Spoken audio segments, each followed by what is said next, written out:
gente vai introduzir esse evento com o Grupo de Mulheres do Brasil, com palestra de empreendedorismo. Me dê o seu caso que a gente direciona com vocês. Com vocês, Vanessa, Débora e Tsai.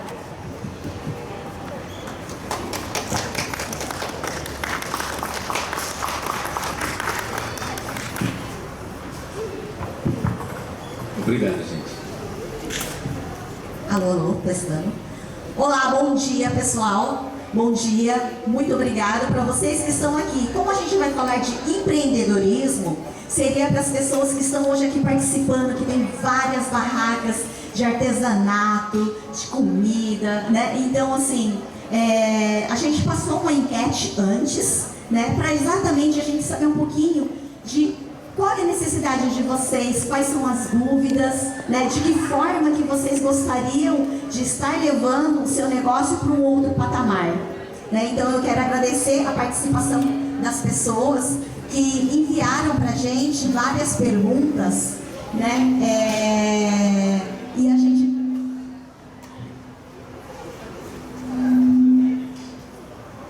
Desculpa, tá dando microfonia aqui. E com essas perguntas, hoje, a gente vai estar, então, passando para vocês um pouquinho, né, direcionar vocês para as dúvidas, né, que vocês têm e, principalmente, para passar, como eu falei, né, o negócio de vocês para um outro nível, para um outro patamar. Deixa eu só, eu quero trazer uma frase para vocês que eu adoro, do Steve Jobs, que seria: ser empreendedor é como pular de um penhasco e montar um avião em queda livre. Eu acho que todo empreendedor é dessa forma, né? A gente tem que se virar nos 30 todos os dias, né? E todo mundo fala que empreendedor tem uma vida sozinha. E hoje a gente está aqui para mostrar para vocês que não é isso. O Grupo Mulheres do Brasil, né, a gente tem um comitê, que é o Comitê Empreendedorismo, que a gente trabalha então com esses pequenos empreendedores, trazendo, tirando dúvidas, trazendo profissionais, para que possam então esclarecer, né, e deixar um pouco mais fácil essa vida de empreendedor. Eu vou me apresentar, meu nome é Tsai, tá? Tsai Sanefuji, sou do Comitê Empreendedorismo do Grupo Mulheres do Brasil e também eu sou cofundadora da Savassi Store. Muito obrigada e eu espero que hoje o evento seja muito produtivo para vocês e que tragam vários insights. Não só insights, mas também eu gostaria da participação de vocês. Quem aí tiver, né, puder vir aqui mais próximo, estar participando, trazer também dúvidas agora no momento, né? A gente vai estar aqui para estar, então, respondendo vocês. Olá, bom dia. Olá. Olá, bom dia a todos vocês. Para quem não me conhece, eu sou a Débora Cama, sou consultora de negócios, designer de vida e carreira e também uma das líderes do comitê do Grupo Mulheres do Brasil, TOCAI, do Comitê Empreendedorismo. E para a gente é uma honra muito grande estar aqui fazendo essa ação em prol da nossa comunidade, trazendo questões que são pontuais de vocês, que nós colocamos, como a Tsai falou, no formulário, para poder entender os desafios e poder direcionar vocês da melhor maneira para que o negócio de vocês sejam negócios sólidos, com uma boa estrutura, para que vocês consigam alcançar o sucesso de vocês. Muito obrigada. Bom dia a todos. Eu sou Vanessa Randa, eu também faço parte do Grupo Mulheres do Brasil, eu sou uma das líderes do Grupo TOCAI. Sou previdencialista e consultora de pequenos negócios do Consulado do Brasil em Ramavato. E para mim também é uma honra, uma alegria muito grande poder estar aqui com todos esses pequenos empreendedores. Para mim foi uma surpresa ter tantas pessoas assim engajadas no espaço, muito espaço. Então, eu acertei a sensação. Então, para a gente... hoje o som, o fio paradagulho aqui hoje está difícil. Mas assim, vamos ficar longe, eu vou dar outra. Pronto. Então, sou eu, vou para cá, vou para trás. a gente vai se ajustando. Bom, mas aí, gente, hoje nós estaremos aqui respondendo algumas dúvidas que vocês já encaminharam anteriormente. Como as meninas falaram, se alguém que estiver presente aqui tiver alguma dúvida sobre a questão de empreendedorismo, aproveite a oportunidade. Nós somos 3 pessoas que trabalham nessa área, com um pouco mais de experiência, talvez, em algumas situações, e também a gente tem muito a aprender com vocês, porque são as dúvidas de vocês que fazem o nosso trabalho. Obrigada. Então vamos começar mostrando o seu desafio, o seu problema, que nós vamos direcioná-los. Nós estamos aqui com o nosso intelecto e o nosso coração conectado para poder direcionar cada um de vocês. E muitas empresas estão iniciando há pouco tempo. E dentro disso, a decisão de iniciar um negócio, ela pode ser muito recompensadora, mas também ela exige muito planejamento e muitos cuidados. Os problemas enfrentados pelas empresas têm diversas origens e isso impacta totalmente os negócios, de formas diferentes. Nós temos uma pergunta de uma empresa na área de massagem, justamente trazendo um dos desafios que nós vemos com bastante frequência. Estou iniciando há poucos meses, em busca de clientes e fidelização. O que devo fazer?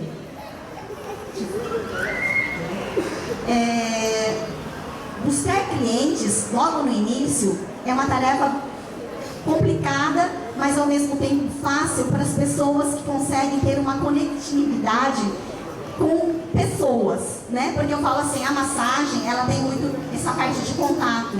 Então necessita que a pessoa, ela consiga se comunicar com mais facilidade, né? Então assim, buscar clientes seria dessa forma, participando de eventos, participando de, vamos supor, eventos da comunidade, verificar, né, a sua volta, né, as pessoas, por que elas buscam a massagem?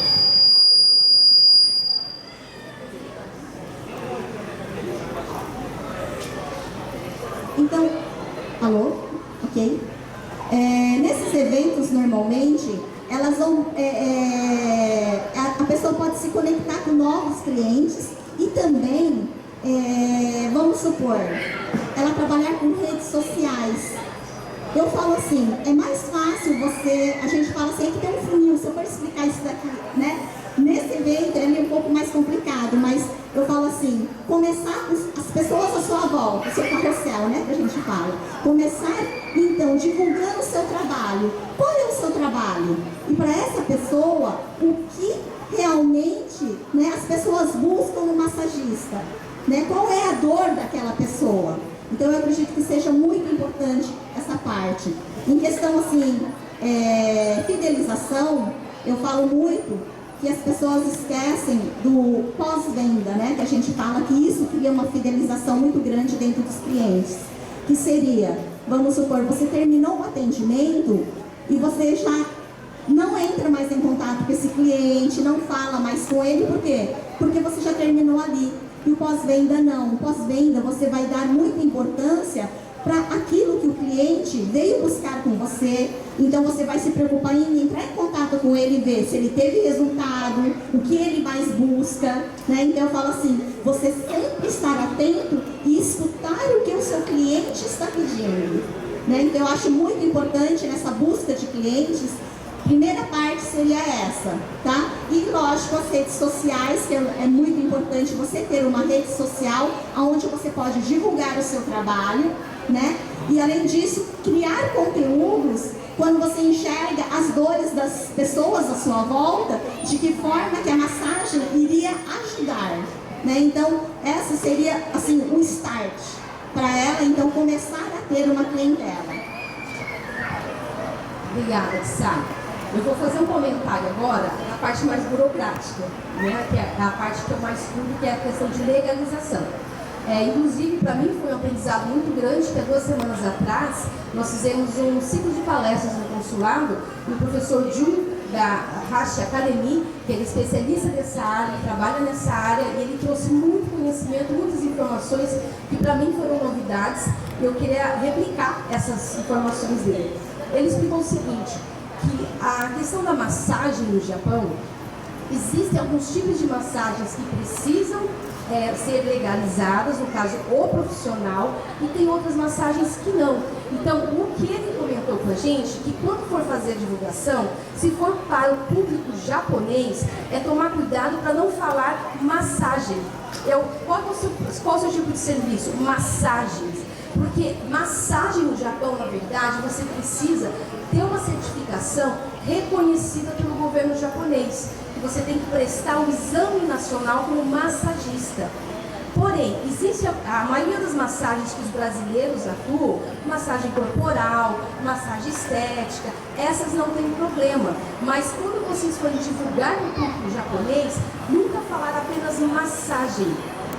Você coloca massagem corporal. Na verdade, ele pediu para a gente tentar evitar usar a palavra massagem, mas é difícil dependendo do tipo de que você está fazendo. Se a pessoa for fazer uma espécie de massagem que não é estética, mas uma massagem voltada para o bem-estar, saúde e tal. Uma relaxante, por exemplo, né? Você coloca relaxante ou utilizar Seikai. Porque a massagem Seikai, ela engloba tudo. Então, dentro do aspecto jurídico, isso não teria problema, né? Isso a gente está falando mais para o mercado japonês, para que o japonês possa te entender melhor que tipo de serviço que você está vendendo. Porque mesmo, ele citou até um exemplo de uma pessoa que foi no Hokenjo, que é da vigilância sanitária, para ver quais eram as recomendações da própria vigilância, para saber se ele poderia atuar sem algum tipo de licença. Automaticamente, quando ele falou massagem, o órgão falou, você não pode, você não tem a certificação correta. Aí, com a instrução do professor, ele voltou e falou, não, é a massagem relaxante, é o Seikai. Aí ele não teve problemas. Então, só tomar cuidado com essa questão da divulgação. Muito importante, com pontos, eu quero fidelizar, eu quero mais clientes. Então, a gente precisa se atentar tanto à parte da legalização e também a gente precisa entender quem é a minha empresa. Isso é o que a gente chama que é o inicial, que é o trio estratégico empresarial. Nada mais é do que missão, visão e valores. Você precisa ter isso muito integrado, porque a cultura da sua empresa é através desse trio estratégico que você vai conseguir diretrizes para você conseguir ter o seu nicho, a sua persona e saber para quem você está vendendo, para não atirar para tudo quanto é lado. Então é preciso uma pesquisa, é preciso você entender o próprio valor do teu trabalho. E claro que aí são vários aspectos, desde a precificação, o valor intangível, a forma como você atua, qual público você está atuando, para você conseguir estar mais próximo dessas pessoas e, consequentemente, como a Tifai trouxe, conseguir fazer uma comunicação em duas frentes, porque aqui eu não sei se é algo que você trabalha para alguém ou se você tem o seu próprio negócio, mas que você ou é online e também é um espaço físico, você tem que trabalhar as duas frentes, a frente online e a frente física, porque o que não é visto não é percebido. É preciso se mostrar e saber a forma como você vai se comunicar para você conseguir atrair o cliente que você quer, não qualquer cliente. E isso está muito ligado ao valor, à proposta de valor da tua empresa. Bom, vamos passar para um outro desafio de outra empresa que nos trouxe, Vanessa. Bom, a gente sabe como que as microempresas na nossa comunidade vêm crescendo cada vez mais, tanto pela nossa experiência como profissionais da área, como também no Grupo Mulheres do Brasil, é algo que a gente tem visto muito esse crescimento. E dentro disso, nesse contexto, iniciar a formalização, ela exige muitos passos e muitas etapas, que claro que inicialmente são iniciativas de implementação, até uma certa maturidade, para que essas etapas sejam concluídas e bem definidas antes mesmo da abertura. Essa empresa pergunta, tem uma empresa de óleos essenciais e alimentos.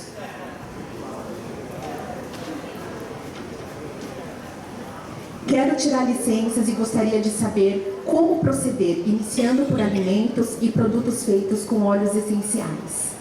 Muito bom. Essa é uma dúvida que a gente recebe com bastante frequência, pelo grupo também lá no consulado, que são pessoas que querem atuar nessa área do ramo alimentício, independente se é com óleo ou não, porque os dois vão seguir o mesmo padrão.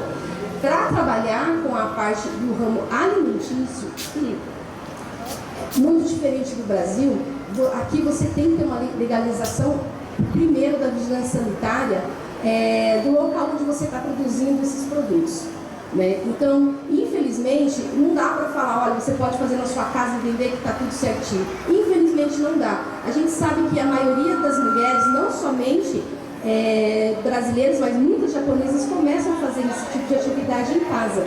Mas se a intenção é expandir o negócio, não tem como fugir da regra de você buscar uma cozinha preparada para isso. E as regras da vigilância sanitária, ela muda, é diferente de região para região.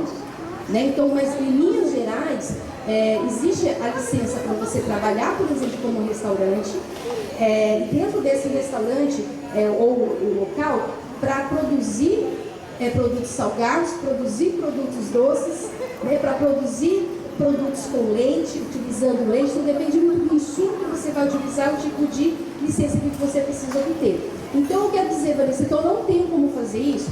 Tem. Né? Então, a gente está falando, pensando em expandir o negócio. Mas existem as opções, por exemplo, da pessoa utilizar a cozinha compartilhada. Né? Então, se não tem na tua região uma cozinha compartilhada, você pode, por exemplo, fazer parceria com um restaurante ou com um bistrô, uma cafeteria, e utilizar o horário que esse local, né, fora do horário do expediente, para poder utilizar a cozinha. A outra opção é utilizar os comunicans, né, que são essas cozinhas que as pessoas, na verdade, vão dar aula, né? Só que você não pode comercializar ali dentro, né? Você tem que produzir os produtos, né? Só a produção. Somente a produção. A linha dos óleos essenciais, independente da marca, né? Você primeiro tem que verificar se esse óleo ele é legalizado. Né? Ele está entrando corretamente no Japão, porque tem muitas pessoas que importam produtos da China, dos Estados Unidos, tal, como consumo próprio e acabam utilizando para finalidade comercial. Quando a gente fala a finalidade comercial, não é apenas vender o produto, mas é utilizar esse produto, seja numa massagem, numa produção do produto alimentício e vender. Isso também é um uso comercial. Isso as pessoas confundem muito. Acha que vai um creme ou um óleo, eu vou importar e vender. Então isso é comercial? Não. Usá-lo também para finalidade comercial é.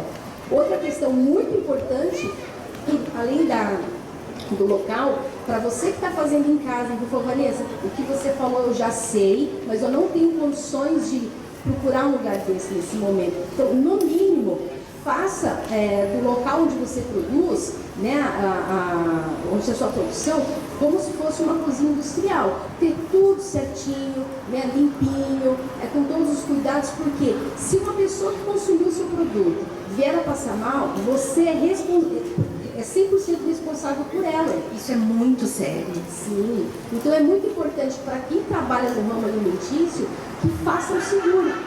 Um seguro, tem vários tipos de seguros, depende do valor da pólice, né, que a pessoa da cobertura. Então que ela vá procurar alguma empresa que aceite ela, mesmo na condição dela, fazer um seguro. Muito bem. E que para tudo isso acontecer, né, Vanessa, que é o que a gente vê muito dentro do caso de empreendedoras, empreendedores também, que até chegar nesse ponto, que é muito interessante essa pergunta que esse empreendedor da feira trouxe para a gente, vocês precisam de um plano de negócios, de um plano de viabilidade. Então tá certo, você buscar, fazer uma análise de mercado dentro da sua área, entender quais são as licenças que você precisa, o que você precisa fazer. Então tudo isso, quanto é essencial para que você inicie um negócio, né? Um empreendedor jamais deve começar um negócio sem um plano, que seja um plano de negócio viável em mãos.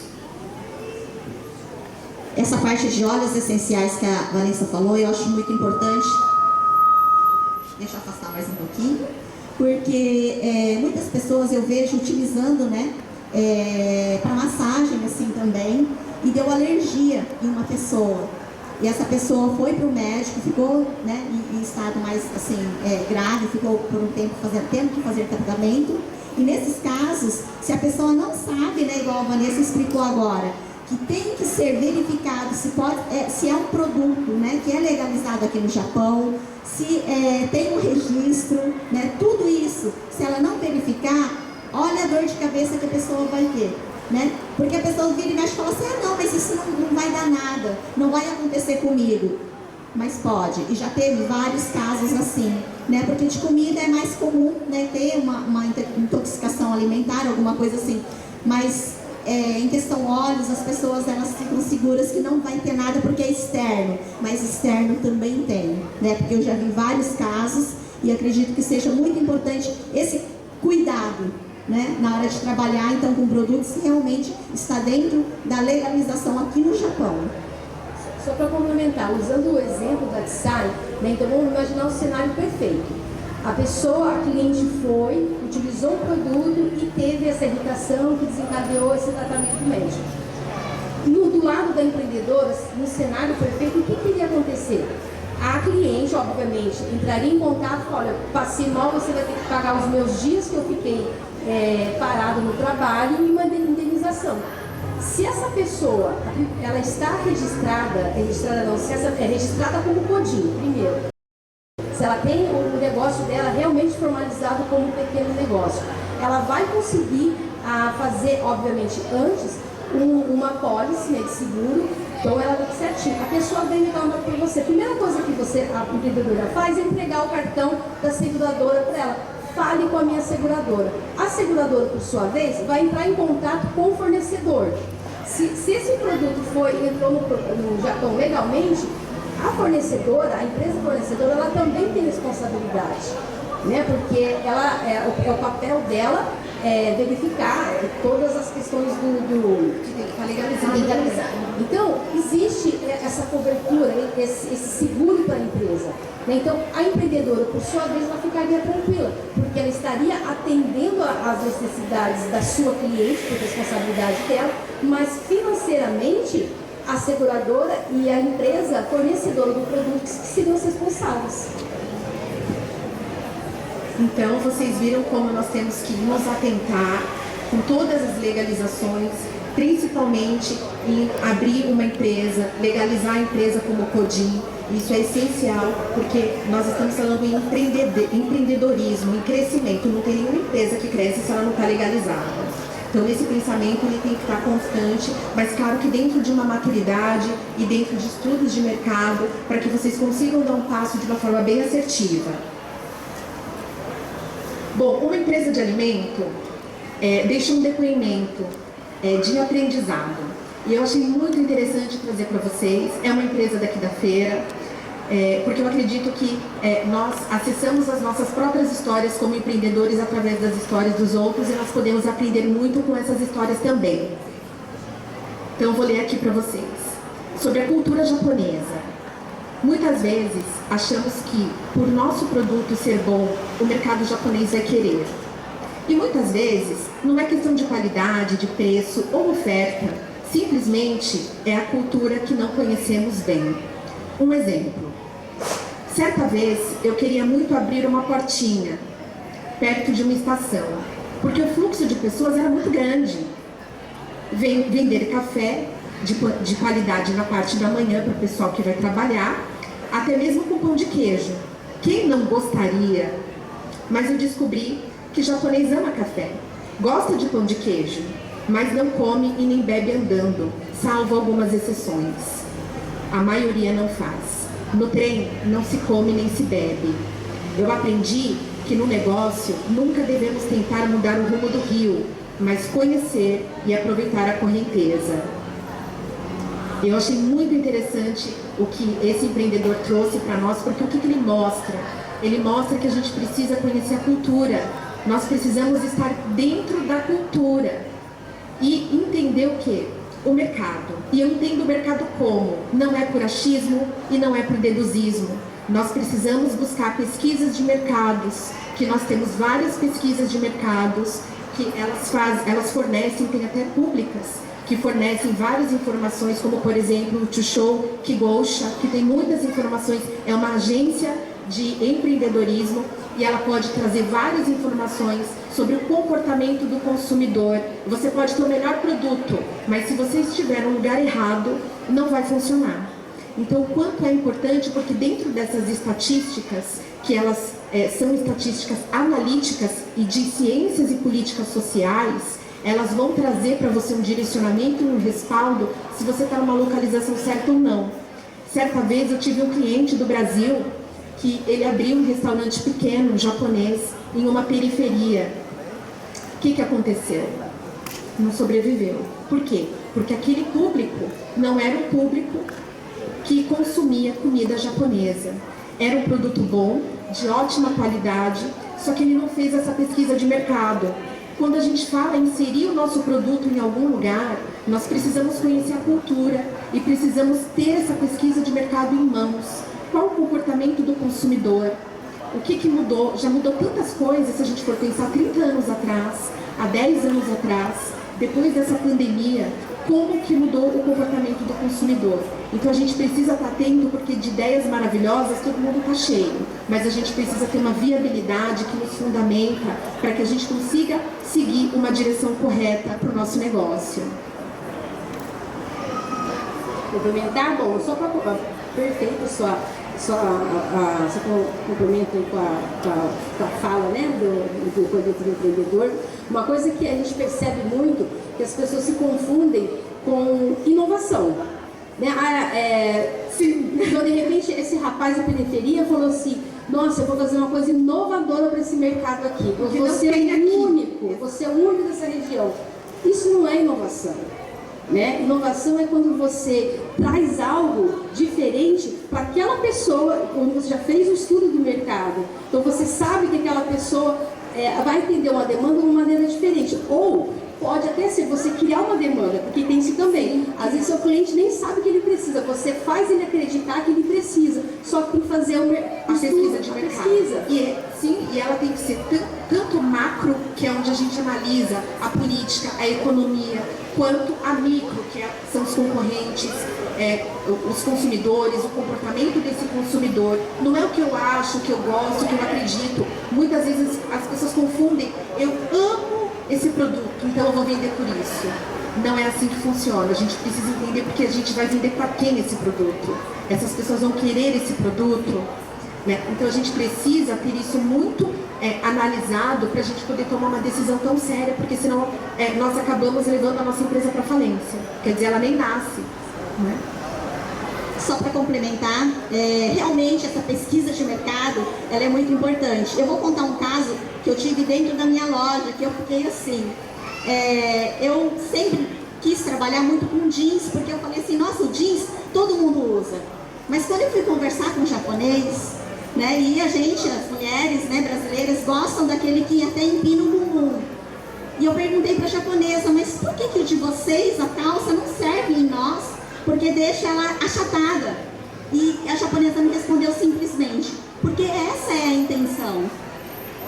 Né? Se vocês repararem, na cultura japonesa, eles só usavam kimono. Não sei se vocês viram, o kimono, ele não deixa curva nenhuma na mulher. Eles até, se a pessoa tem muita curva, eles colocam uma toalha aqui na cintura, tá? Para deixar ela reta. Então vocês entendem que a cultura japonesa, lá de antigo, lá atrás, já veio trazendo que a mulher não tem curvas. Então a calça jeans, ela é feita exatamente para achatar a bunda e deixar ela reta. Para eles, esse é a moda, esse é o estilo. E eu falei assim: nossa, e eu não pesquisei talvez antes, né, para entrar no público japonês isso. Mas agora, esses jovens de agora que estão, né, se ocidentalizando mais, então eles estão aceitando mais essas calças que a gente usa, que deixam o bumbum empinado. Mas se eu for trabalhar com o público então mais antigo, eu não vou vender nada. Porque exatamente eu não pesquisei esse mercado antes, né? Então assim, é muito importante ter essa pesquisa e eu vi isso dentro da minha loja com essa experiência. Muito bom. Então olha a importância da pesquisa de mercado, sem achismo, sem deduzismo, mas procurar pessoas competentes para poder trazer essas informações para vocês. Bom, Tsai, nós estamos numa crescente na comunidade de importação de produtos. Independente da forma dessa importação, a gente sabe que é preciso analisar o mercado interno, o mercado externo, a parte tributária, processos aduaneiros. Então são vários processos que a gente precisa se atentar.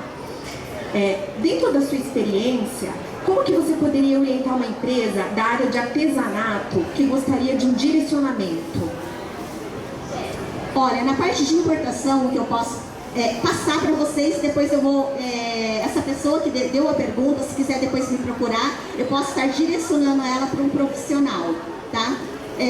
No caso de importação, a primeira coisa é, logicamente, verificar, então fazer essa pesquisa de mercado, se esse produto seu realmente, né, ele vai ser viável de trazer para o Japão, né? E também essa parte de leis, tá? Para você ter um produto regulamentado, você tem que verificar se esse produto realmente pode entrar no país, né? Eu vou passar um pouquinho de novo da minha experiência na parte de importação. Antes eu trazia os meus produtos de forma como presente. Eu achava que estava certo porque depois eu pagava o imposto, mas não estava. Aí é onde eu vi que eu tinha que trabalhar de uma forma, para mim estar certo e fazer a importação, eu fiz um curso, tá, de importação, para mim poder fazer, não depender de ninguém e fazer toda a parte aduaneira também, toda sozinha, né? E daí onde eu vi que você tem que saber com que tipo de produto realmente você está trabalhando. Eu trago roupas, tá, mas que tipo de tecido que é? Quantas porcentagem, né, de algodão, poliéster. Então, assim, você tem que saber a matéria-prima daquilo que você está trazendo para você realmente saber se você pode trazer. E lá na alfândega, eles vão usar isso também para calcular o imposto. Porque dependendo de o que ele é utilizado, né, de que ele é feito, muda também, tá? Muda também o valor, né, a porcentagem do imposto que você paga. Tá? Então, isso é muito importante, vocês terem em mente quando vocês forem fazer importação. Primeira coisa é realmente verificar antes se esse produto pode entrar no país, porque eu vejo que tem muita gente que não verifica essa parte, né? E aí traz e acaba que a carga não pode ser retirada porque não está dentro das leis. Outra coisa é mercado. Se realmente tem mercado, você traz lá um container de um produto que você chega aqui, não tem mercado, você não tem onde deixar esse produto, a pessoa não olha se tem local, né, específico para deixar esse produto. Então, na parte de importação, são vários pontos que tem que ser verificado antes, né, de realmente você trazer o produto. E, lógico, fazer da forma correta. Com muito cuidado e muita cautela. Só para complementar a fala da Tsai, a gente está falando de pequeno empreendedor, né? Então, não são pessoas que vão trazer de containers. Porque, obviamente, trazer de containers ou DHL, né, que você traz caixas, é muito mais econômico, digamos, se você trazer em quantidade. Agora, vamos falar do pequeno empreendedor que vai trazer poucas quantidades. Então, tudo aquilo que a Tsai falou é necessário fazer, né? E dá um trabalhinho, mas é importante vocês pesquisarem também o país que vocês vão importar esse produto, se tem acordo, porque às vezes tem acordo comercial entre Brasil e Japão, entre os países aqui. Dependendo da quantidade do produto, compensa você importar da China, por exemplo, mas nem tudo compensa importar da China. Né? Óbvio, a gente está falando em questão de artesanatos, né? Vamos focar nisso. Então você tem que fazer o cálculo ali, entender bem o produto, né? Isso que a Tsai falou, a porcentagem de algodão, a porcentagem de poliéster, porque aquilo ali vai determinar o valor dos impostos que tem que ser cobrado. Aí você vai ter que calcular também o valor do frete. Aí você faz a comparação do produto A com B, as despesas, as taxas de transporte, o valor do produto. E aí você vai conseguir definir. Um exemplo, também particular, durante muitos anos, eu e meu marido, a gente trabalhou com produção de kimonos de jiu-jitsu. Então a gente fez uma pesquisa para saber qual o melhor país para produzir os kimonos, que era a produção própria, importar. Pesquisamos China, Brasil, vários países, e o país que a gente descobriu que seria mais interessante era o Paquistão. Porque além de eles trabalharem com algodão, né, de ótima qualidade, tem acordo. Então, mesmo kimono com a mesma qualidade, se eu importasse de outros países, ia sair mais caro. Por quê? A taxa de importação era mais cara. Ela vai mudando. Então, vê o quanto é importante, né, Vanessa? essa pesquisa de mercado, você está buscando outros fornecedores, tendo contatos e conexões para que você consiga chegar num resultado que consiga ter uma viabilidade e você consiga vender esse produto de ótima qualidade, mas com preço bom. Sim. Bom, vamos lá para mais uma questão que um empreendedor aqui da feira trouxe para nós. Bom, hoje nós sabemos também, Vanessa, que tem uma demanda muito grande para legalizar um espaço na sua própria casa, como um comércio. Na área de artesanato, o que seria necessário para eu legalizar um espaço na minha própria casa? Quais seriam as medidas? Bom, trabalhar em casa, né, principalmente para as pessoas que compraram casa aqui, tem sido a maneira mais procurada. Eu construo uma casa já com espaço para vender, ou alugo uma casa com espaço para vender. Vamos falar das duas formas. Para quem mora em espaço alugado, independente se é artesanato, se é estética, ou vai abrir uma lojinha de roupas, tanto faz. Na parte de quem mora em espaço alugado, a primeira coisa a se fazer é procurar a imobiliária ou o dono, né, a lonação desse espaço, para ver se dentro do aluguel, do contrato, prevê utilizar um espaço com finalidade comercial. Porque existem vários bairros do Japão que eles já foram preparados apenas para finalidade residencial. Então, naquele bairro não é permitido ter comércio, por exemplo. Né? Então, primeiro de tudo, vai verificar que a imobiliária se não existe impedimento contratual para começar ali. Segundo passo, isso vale para quem aluga e para quem tem casa própria. Verifique se o bairro tem disponibilidade estrutural para você receber clientes. Estacionamento por perto, né? Então a vizinhança é mais criança, idoso, como que é? Porque no Japão, os Jijikai, que são, né, como fala Jijikai? A comunidade, né? Os representantes da comunidade valem mais do que a própria prefeitura. Então você tem que verificar. Então, casa alugada de donação. Agora, o que tem aparecido bastante é quem comprou casa e constrói, né, um espaço. Só que isso eu conversei também com algumas pessoas de construtora que relataram o seguinte: quando a pessoa faz o financiamento da casa, já fala que é para moradia. Os juros que a corretora, o banco, cobra é um. Quando você faz um imóvel, constrói um imóvel com finalidade para moradia e também trabalha com comércio, a taxa já é outra. Então, o que tem acontecido segundo essas pessoas que trabalham em construtora? Elas falaram assim, que a pessoa constrói a casa, né, consegue um empréstimo de financiamento bancário com finalidade comercial. Depois que construiu a casa, está tudo certinho, aí ela abre a loja dela. Se a seguradora, a financiadora, tiver no contrato ali de financiamento dizendo que a finalidade residencial, moradia, e não tem nada previsto que é para comercial, a pessoa pode ter problema. Então, antes de você construir a casa ou comprar uma casa financiada, pergunte primeiro, né, para a corretora, para a financiadora ou para a construtora, se você pode abrir seu estabelecimento ali, porque a taxa de juros pelo banco é diferente. Então, segundo o relato dessas empresas, já tem sido, alguns brasileiros já foram advertidos. Olha, você construiu essa casa aqui, finalidade comercial, então você não pode ter sua loja aqui.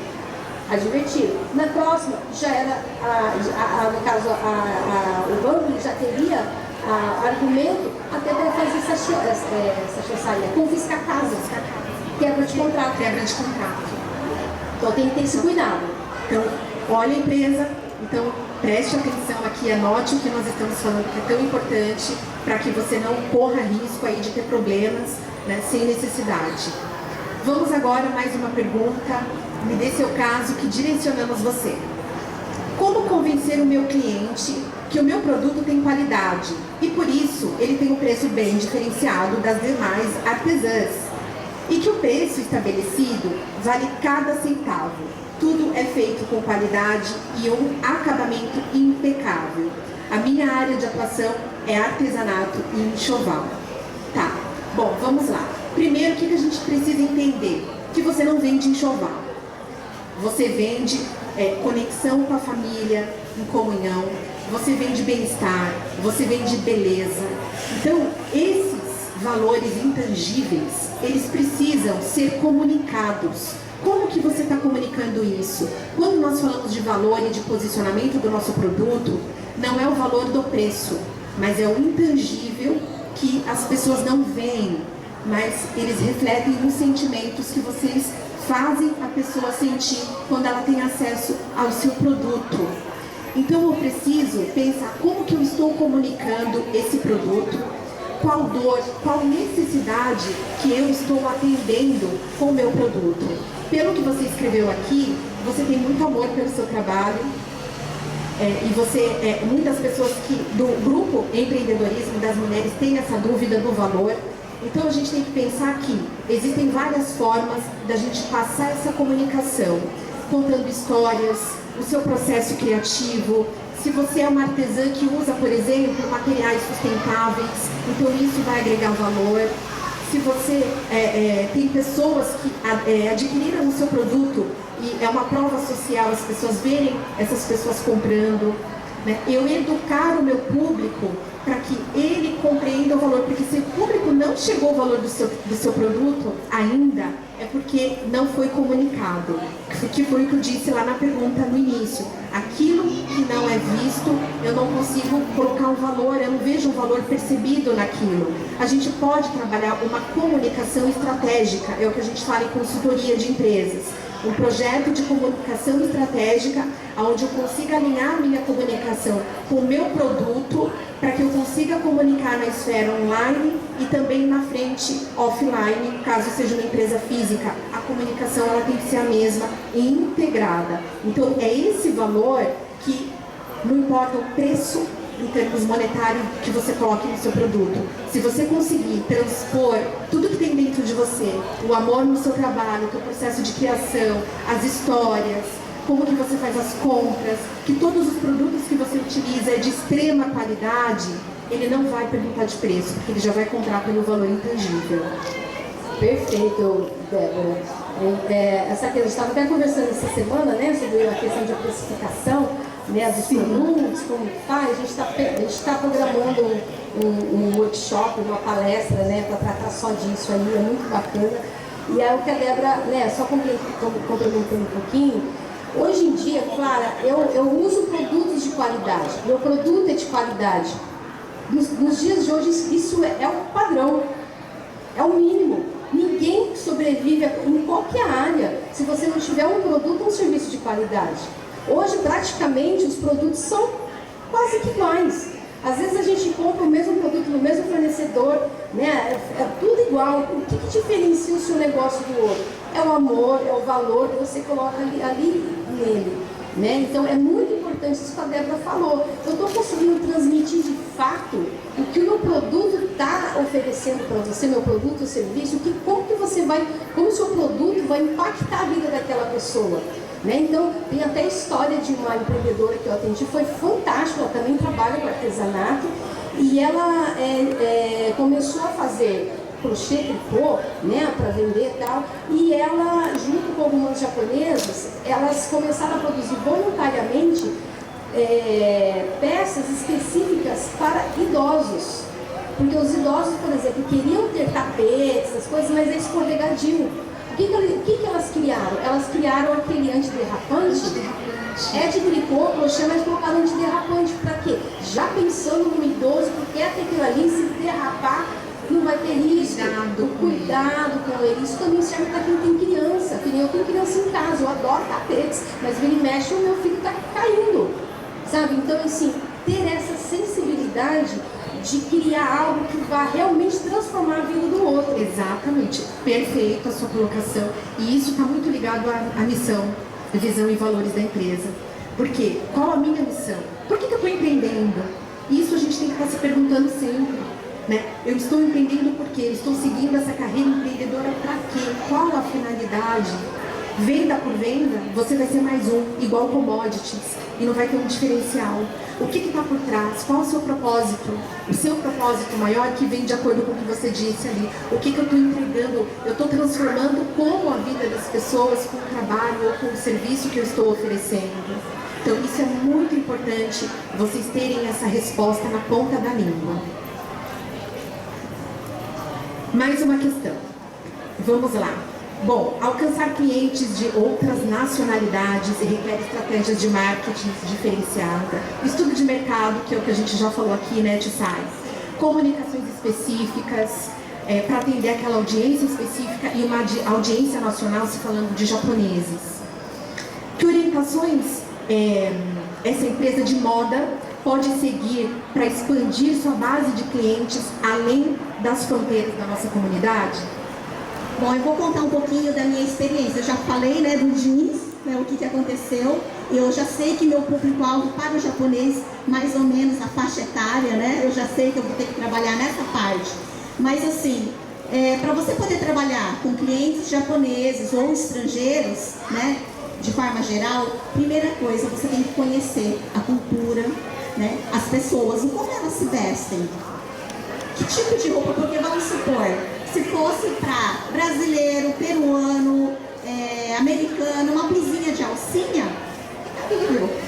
O pessoal usa, a gente usa, né? Porque a nossa cultura é assim, mas o Japão já não. Então eu teria que trazer uma moda, o quê? Colocando uma camisetinha por baixo, né? Porque daí a camisetinha com aquela blusa de alcinha por cima, ok, porque está dentro da cultura.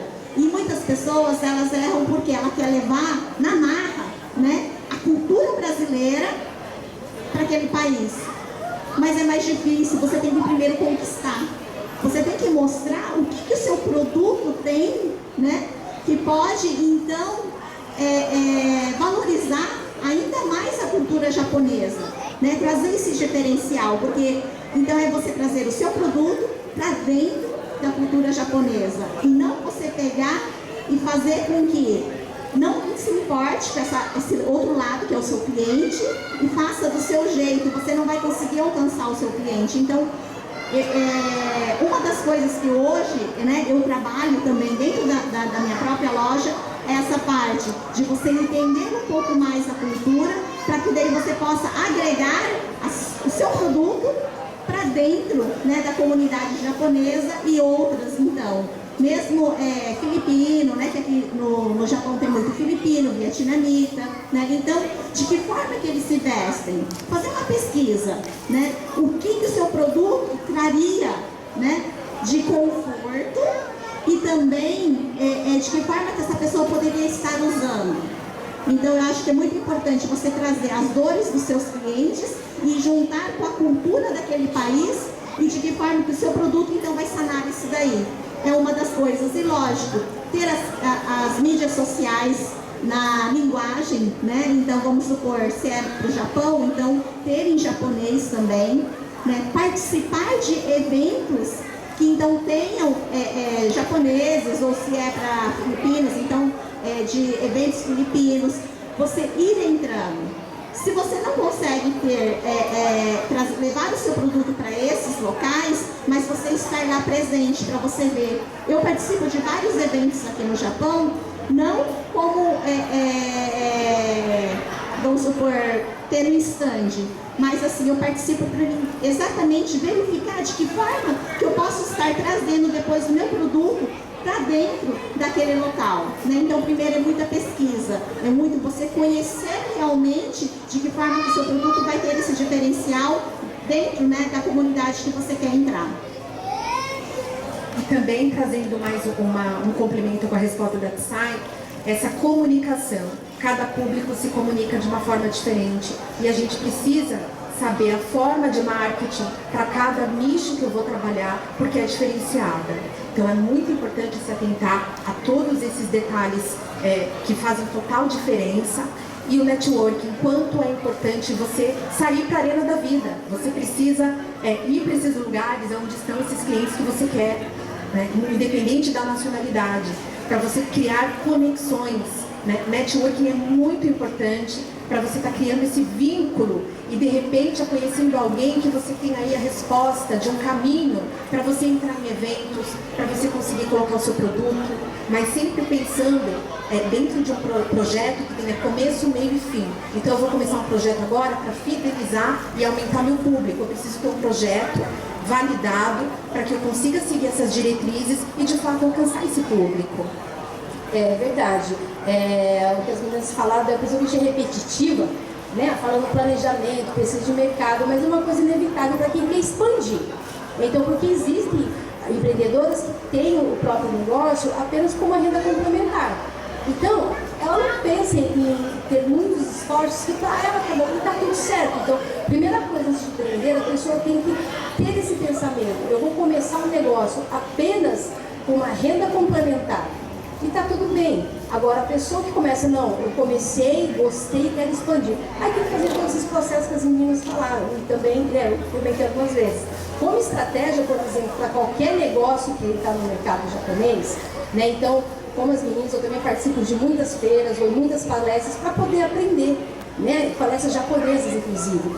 E eu participei de uma muito interessante, que depois a gente até foi fazer uma visita técnica no espaço, onde o dono do espaço era uma cafeteria. É brasileiro, a equipe inteira dele é brasileiro. Mas você entra no espaço e fala, gente, esse negócio é japonês.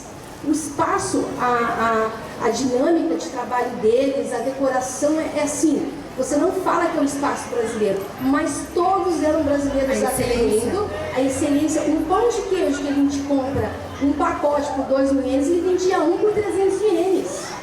Mas assim, não era o pão de queijo, era o pão de queijo, sabe? Então, o que ele fez? E dentro do menu dele, ele tinha alguns produtos japoneses e alguns produtos brasileiros. Então, assim, ele não quis colocar a goela abaixo do produto brasileiro. O que ele fez? E isso também serve para moda. Exatamente, isso também serve para moda. Dentro da sua loja, coloca produtos que você sabe que o japonês vai comprar, mesmo que não seja sua marca registrada. É uma maneira de atrair esse público. E do outro lado, você coloca os seus produtos brasileiros como sugestão. Olha, tem isso aqui. Porque o japonês em si, ele é muito fechado para novidades.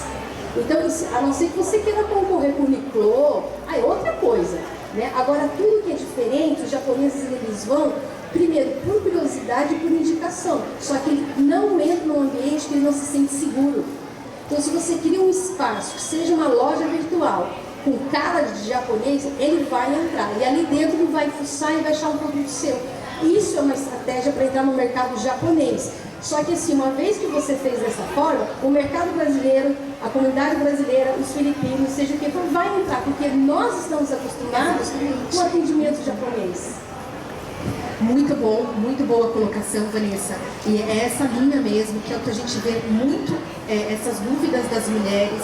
A gente trabalha num país onde o atendimento, a excelência no atendimento é número 1.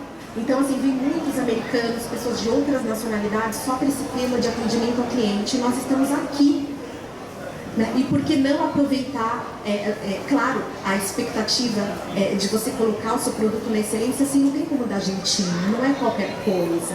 É o melhor que a gente consegue fazer, sim, para a gente poder estar ali concorrendo de igual para igual. Porque se não for no mesmo nível, então esquece.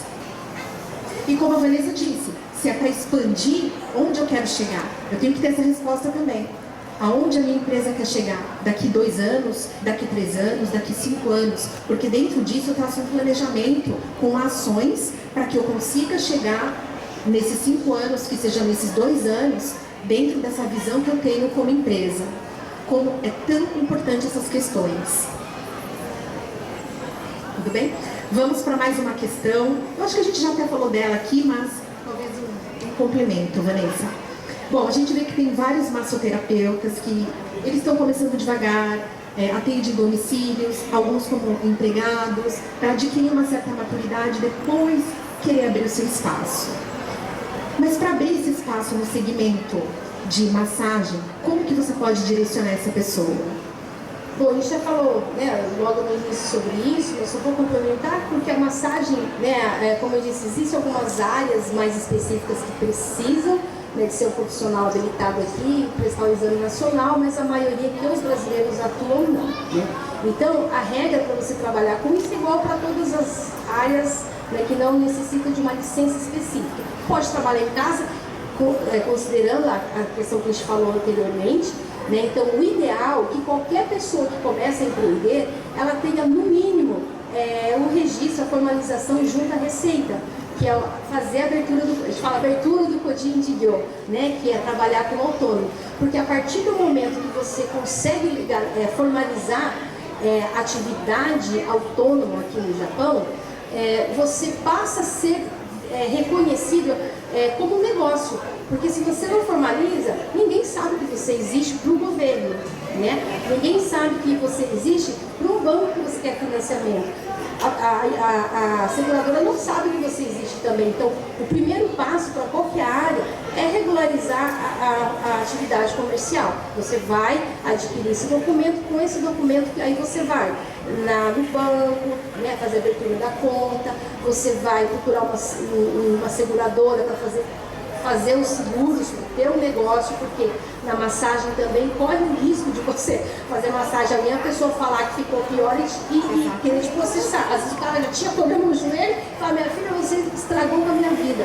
Porque tem isso. Então você tem que ter um seguro. Então, se eu for colocar em pontos, né, que era para o negócio na área da massagem, primeiro, já faça, além de toda aquela preparação que a gente falou, né, ver as primeiras certificações, se você pode ou não pode naquela área, mas a primeira coisa seria, né, fazer a abertura do Coding, né, ir lá no Zenchu fazer a abertura do Coding, pois, se possível, para uma conta bancária específica para o teu negócio, né, o nome da empresa, e procurar uma seguradora. Né? Então, a gente está falando a parte burocrática, aquelas outras coisas que são muito mais importantes também, não dá para fugir. Perfeito. Vamos então a mais uma pergunta aqui. Socorro, vamos lá atender, meninas. Conciliar tarefas do dia a dia com o empreendimento e gerenciar o tempo de forma eficaz é desafiador. Mas conseguimos. Como conciliar tarefas do dia a dia, gestão do tempo, saúde emocional? Bom, vamos lá. Eu vou dar o start aqui e vocês me colaborem também. Bom, é uma pergunta muito recorrente, como que vamos gerenciar esse tempo como empreendedora, família, filhos, né, mulher ou homem, com todos os afazeres ali. É fácil? Não é fácil, mas existe uma forma? Existe. Primeiro, eu preciso de motivação. E a motivação, ela não está ligada à euforia, é um motivo. Eu preciso de um motivo daquelas atividades que eu estou fazendo. Porque não existe equilíbrio emocional sem uma rotina saudável.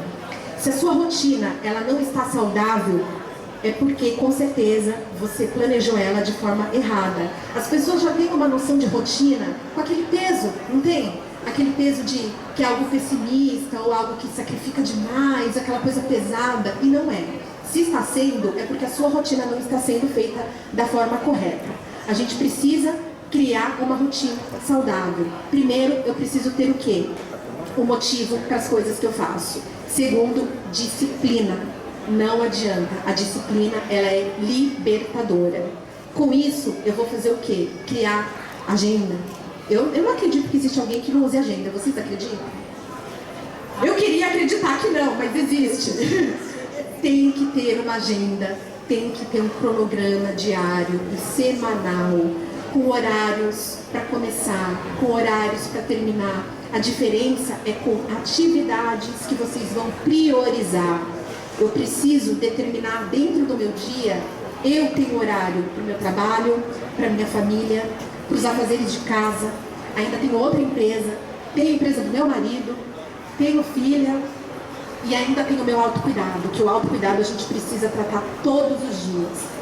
Tempo para você ficar nas mídias, para você ficar de perna para cima, também está ali na minha agenda. Por quê? Porque a gente precisa de pausas restaurativas, senão vocês vão entrar no esgotamento, que isso vai levar ao burnout. E como que eu vou fazer? Eu posso utilizar aplicativos que ajudam muito nesse processo e pensar que, muitas vezes, muitas pessoas me procuram, e eu falo muito desse tema com as minhas mentoradas, que o que acontece? Elas procuram várias ferramentas na internet, usam e falam, poxa, não deu certo, não resolveu pra mim, acho que eu tenho algum problema. E o problema não é nela. A gente tem que pensar que o ser humano, ele é único, ele é singular. Estamos falando de personalidade e de perfil comportamental. Dentro da nossa singularidade, somos múltiplos sim, só que nós precisamos de uma forma que se adeque a nós. Então, talvez o que funciona para Tissai não vai funcionar para Vanessa e não vai funcionar para mim. Então, eu preciso entender o meu perfil, como que eu me comporto, para eu buscar ferramentas que possam me ajudar para que eu consiga fazer um planejamento saudável, porque a tua empresa, ela é reflexo seu. Se você não se cuida, vive atarefado, o que vai acontecer? Erro. Você vai errar muitas coisas. Processos da sua empresa, esquecer afazeres da sua casa, deixar tudo de ponta cabeça. Só que toda essa desorganização, ela traz um esgotamento e um estresse muito grande que vai impactar nos seus negócios. Então a gente precisa firmemente trabalhar e entender que a rotina nos liberta. E a diferença é eu escolher uma rotina saudável e que dentro dessa escolha e de aplicativos que a gente tem e que várias formas que possa estar ajudando a gente, mesmo agenda e cronograma e tudo mais, aprender a dizer não. Porque eu conheço muitas mulheres, inclusive muitos empreendedores daqui da feira, que não conseguem dizer não, tudo que pede faz. E aí o que acontece? Eu vou entrar no esgotamento, eu vou me desidentificando de mim para poder atender o outro. Eu me anulo para atender o outro, porque eu quero ser aceito ou por vários outros motivos, que não caberia agora. Mas eu consegui dizer não para aquilo que realmente eu sei que não preciso fazer, eu posso delegar, uma outra pessoa pode fazer, ou se eu tenho uma prioridade, eu preciso priorizar aquilo que vai me elevar, vai me edificar, vai me levar para os meus objetivos. Claro, a gente pode ajudar outras pessoas, claro que a gente pode, mas a gente tem que ver a nossa agenda. Como que está a nossa agenda? Dá para eu ajudar hoje? Eu simplesmente posso olhar e falar, olha, hoje eu não consigo, mas amanhã ou depois de amanhã eu tenho um horário aqui que eu vou conseguir fazer isso para você. Então, dizer sim para você, para aquilo que você acredita, para os seus objetivos, para os seus sonhos, porque senão você vai estar trabalhando na vida de outra pessoa e a sua está passando. Segundo ponto muito importante, todos os empreendedores que trabalham em casa ou que trabalham fora também, a gente tem que pensar, quando nós trabalhávamos em fábrica ou em alguma organização ou corporação, a gente bate o cartão, não bate? Quando a gente trabalha em casa, por que a gente não bate o cartão? A gente precisa ter um horário de trabalho. Que horário eu vou estipular que vai ser meu horário de trabalho em casa? Acordar, se arrumar para trabalhar, sim, porque neurocientificamente comprovado que quando você não se arruma para trabalhar, os seus resultados são impactados. Imagina você trabalhando de pijama. Nós temos comprovações científicas que a forma como você se arruma para o trabalho, ele vai impactar os seus resultados. O que é importante? Tenha uma rotina de manhã saudável, procure ter um horário de acordar, estipule o seu horário de trabalho. Por exemplo, hoje meu horário de trabalho para a empresa são 3 horas. Então, todo dia, 3 horas. Só que essas 3 horas, você não vai ficar no celular, não vai lavar roupa, não vai lavar louça. Não, você vai focar no seu trabalho. Porque quando você trabalhava em outras empresas, você não ficava pegando o celular para responder, para ver mídias, né? E aí o que eu preciso fazer? Deu o meu horário que eu estipulei de trabalho, aí eu vou para a prioridade do dia. Meu afazer de casa, a manutenção, limpeza, jantar, cuidar de criança. E dentro disso tudo, vai caber horário para a saúde emocional, para o descanso, para o lazer. Porque se a gente não tem descanso, se a gente não tem pausa, se a gente não tem lazer, tudo vai ladeira abaixo. É só questão de tempo. Eu vou contar um pouquinho para vocês uma crise que eu tive um tempo atrás, até conversei, né, com a Débora. Eu parei de trabalhar em fábrica e fui me dedicar só para o meu negócio. Quando eu trabalhava, eu conseguia ter essa agenda, né, certinho.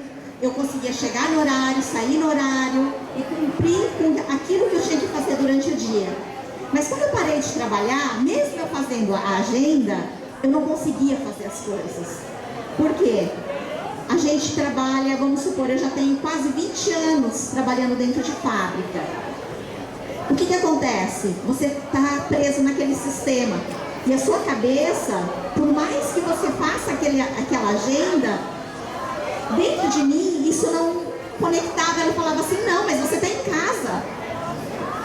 E daí eu começava a trabalhar, eu olhava assim lá para a sala e eu via coisa desarrumada. voltava para trabalhar, aí falava, nossa, a pia está cheia. Então, ter um local de trabalho dentro de casa é bem complicado. Mesmo que você faça agenda, você não consegue se desligar. Mas eu entendi que eu precisava disso, porque senão eu não me sentia produtiva. Era zero. Eu simplesmente, eu sentava, não conseguia focar ali, então não produzia nada, né? E ao mesmo tempo, eu levantava e ia fazer as coisas de casa. Queria deixar ela organizada, mas por que quando eu trabalhava eu não me incomodava com isso? Porque eu não estava enxergando. Eu estava no meu trabalho, eu não estava dentro de casa, né? Então, é um desafio enorme. Sim, você trabalhar dentro de casa, mas isso daí você tem que ir adaptando aos poucos. Hoje eu consegui fazer minha agenda, eu tenho minha hora de almoço, eu tenho minha hora de café, né? E eu já falo em casa, olha, eu não estou trabalhando, né? Então, se não for para trabalho, nesse horário que eu tenho, que é o meu trabalho, não me procure para fazer coisas de casa. Então, deixar claro isso dentro de casa também é muito importante. Mas essa adaptação, eu acredito que todo mundo que trabalhou muito tempo dentro de fábrica vai precisar, porque ela vai ficar, senão, por muito tempo improdutiva. Porque ela, sem perceber, ela acha que está fazendo as coisas, mas não para o seu negócio, mas para dentro de casa. Então, tomar bastante cuidado com essa parte. É bem engraçado, porque as meninas falando aí, eu passei por todas essas crises, continuo passando, inclusive, a partir do ano que vem, eu estou fazendo consultoria. Você é uma das mentoradas da Débora, porque não é uma tarefa fácil, a gente não tem uma resposta definida, porque cada um tem uma realidade diferente. Mesmo você vive em realidades diferentes de tempos em tempos. Para mim, eu tenho 3 filhos, 2 moças e um pequeno. Então, eu estava num ritmo de produção, de trabalho, que para mim já era uma coisa óbvia. As meninas estavam grandes e eu conseguia trabalhar. Quando veio o Caio, que é o meu pequeno, que tem 5 anos hoje, eu estava no auge do trabalho. Eu quis manter a qualidade que eu acho, no meu ponto de vista, na minha valor de família, em primeiro lugar é minha família. Então, eu quis manter a qualidade de mãe, mas também quis manter o ritmo e a qualidade do meu trabalho. O que isso aconteceu? 2 anos depois, eu caí. Fiquei doente, fiquei internada, fiquei muito ruim. Aí que eu percebi que preciso parar um pouco. Para mim foi muito difícil desacelerar. Muito difícil, porque eu sempre fui uma pessoa muito produtiva, acho que eu tenho TDAH. Então, para mim foi difícil. Só que, assim, pela minha experiência, né, o que me ajudou foi a conversa em família. Porque a minha família estava acostumada, e ainda está acostumada, tudo mãe. Eu falo, vou ensinar uma palavrinha nova, pai. Né? Mas está no subconsciente, é mãe. Então, a gente sempre tem, e isso é uma conversa que a gente relembra todos os dias, de que nós precisamos trabalhar em parceria com aquelas pessoas que são importantes para a gente. Né? Então, eu acho que você consegue sim conciliar o trabalho, os desafios, juntamente com o seu papel de mãe. Mãe, dona de casa, para quem, quando a gente fala mãe, é cuidar da casa, né?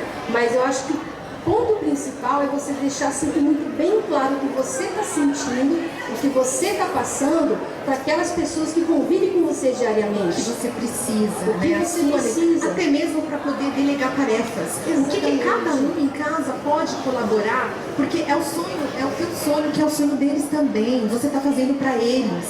Da mesma forma, se o marido precisa, todos vão apoiar o marido, porque é o sonho do marido. Então, acaba sendo um sonho familiar também. Sim. E cada um ajudando ali, colaborando para acontecer. E as mamães que são mães solteiras, né, não tem problema, mas que tragam isso para o filho, que passa, né, para que possa auxiliar.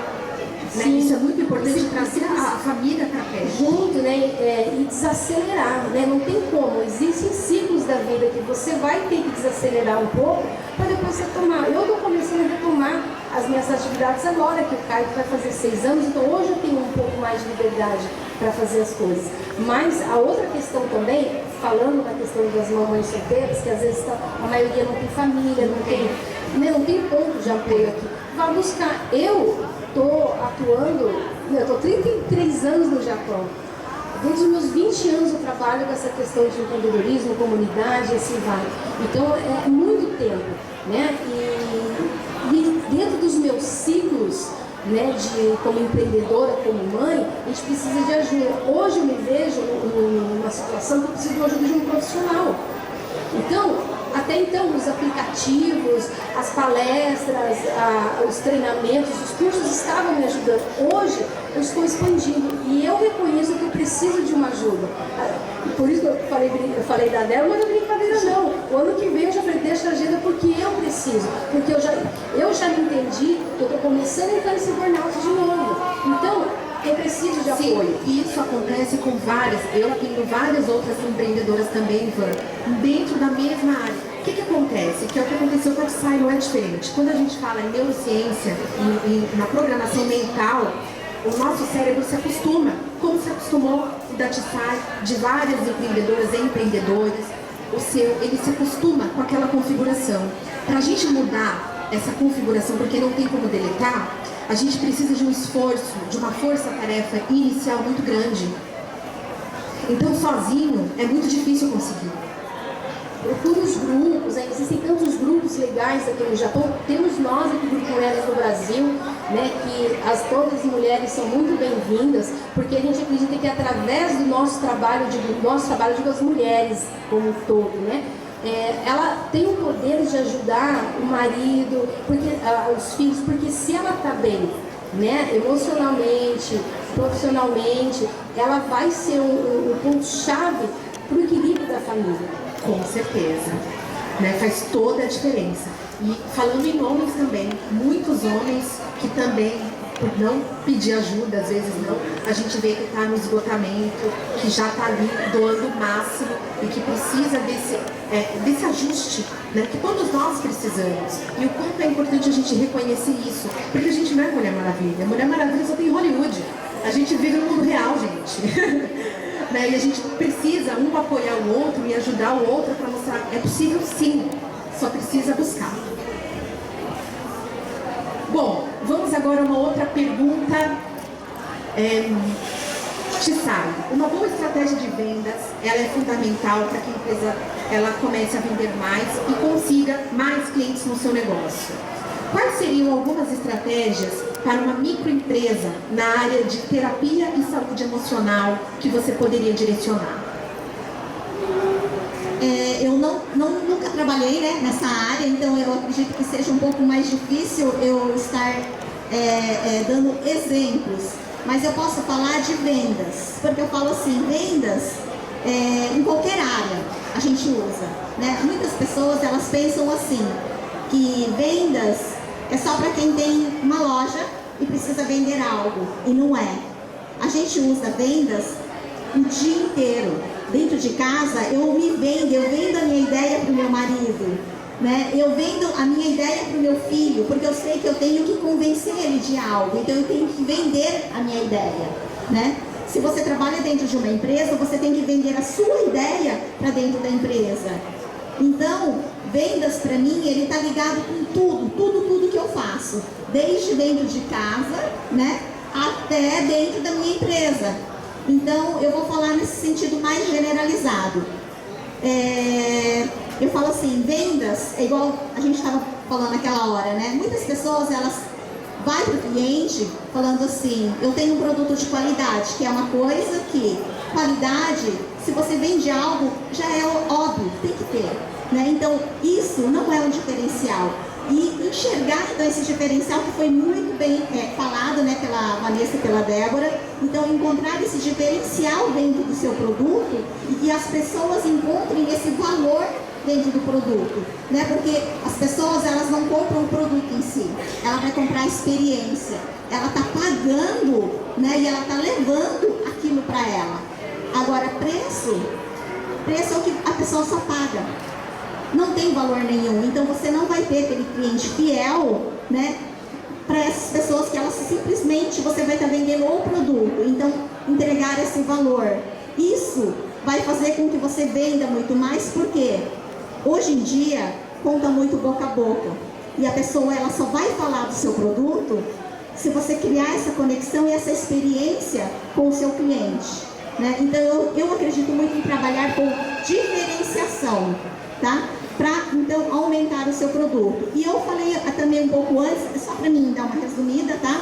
Então, é você ter o seu cliente, criar essa estratégia para você dar valor para o seu produto, tá? Então agora você tem o seu cliente, escuta o seu cliente, né? Eu falo assim, escutar o seu cliente, então você vai entender qual é a necessidade dele. Muitas vezes o que acontece é, o cliente liga para você para saber de um produto, né? E aí a pessoa fala assim, vamos supor, eu vou dar o exemplo, não de roupa, mas eu vou dar o exemplo de uma casa. E aí ele fala assim, eu gostei dessa casa, você pode me explicar melhor sobre isso? E a pessoa vira e fala assim, não, essa casa ela é muito cara, eu vou te mostrar essa, porque essa casa é assim, assim. Só que se ela te buscou por causa dessa casa, é porque ela gostou de algo ali. Então primeiro pergunta, o que você gostou dessa casa? O que você busca quando você comprar essa casa? E as pessoas, elas querem trazer coisas que o cliente ele não quer e quer vender. Isso não funciona, né? Então sempre escutar o seu cliente, né? Eu falo assim que é uma estratégia assim que você vai encontrar o produto perfeito para o seu cliente quando você entender de que forma que você vai escutar ele e fazer as perguntas certas, né? Então, outro ponto é o pós-venda, como eu expliquei antes, né? Dar valor, né, para esse cliente que fez a compra com você.